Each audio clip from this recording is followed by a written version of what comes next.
வணக்கம் நேர்களே, இது உங்கள் ஹாய் டு தமிழ். தயக்கம் இல்லாம வெளிப்படையா சொல்லிட்டாங்க ஸ்ரேயா. ஹீரோயின்கள் பொதுவா தங்களோட வயசை வெளியில சொல்றதில்ல. பிறந்த தேதி, பிறந்த மாதத்தை சொன்னாலும் பிறந்த வருஷத்தை சொல்ல மாட்டாங்க. உண்மையான வயசு தெரிஞ்சிருச்சுன்னா ஃபேன்ஸ் கிட்ட தங்களுக்கு இருக்கிற ஈர்ப்பு குறைஞ்சிடும் என்ற எண்ணமும் காரணம். படங்கள்ல கூட வைஃப் கேரக்டரை தவிர்த்துட்டு லவ்வரா மட்டுமே நடிக்க ஆசைப்படுறாங்க.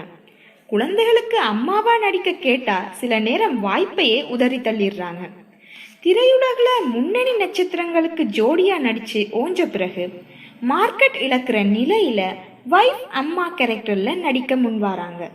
வயசு போன கேரக்டர்ல நடிக்கிறது பத்தி நடிகை ஸ்ரேயா கிட்ட கேட்டப்போ, சினிமாவோட வேற எந்த தொழிலையும் ஒப்பிட முடியாது.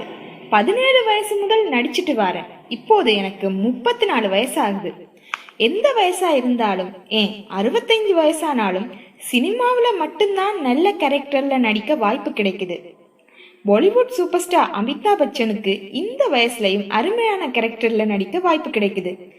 இதே வேற தொழிலா இருந்தா ஏதாவது செய்ய அனுமதிப்பாங்களா என்றதே சந்தேகம்தான். நடிகையா இருக்கிறதுக்கு நான் ஆசீர்வதிக்கப்பட்டு இருக்கணும்னு சொல்லி இருக்காங்க நம்ம ஸ்ரேயா. இந்த வீடியோ பிடிச்சிருந்தா லைக் பண்ணுங்க, உங்க கமெண்ட்ஸை போஸ்ட் பண்ணுங்க. மேலும் சினிமா பத்தி தெரிஞ்சுக்க ஹாய் டு தமிழ் சேனலை சப்ஸ்கிரைப் பண்ணுங்க. நன்றி.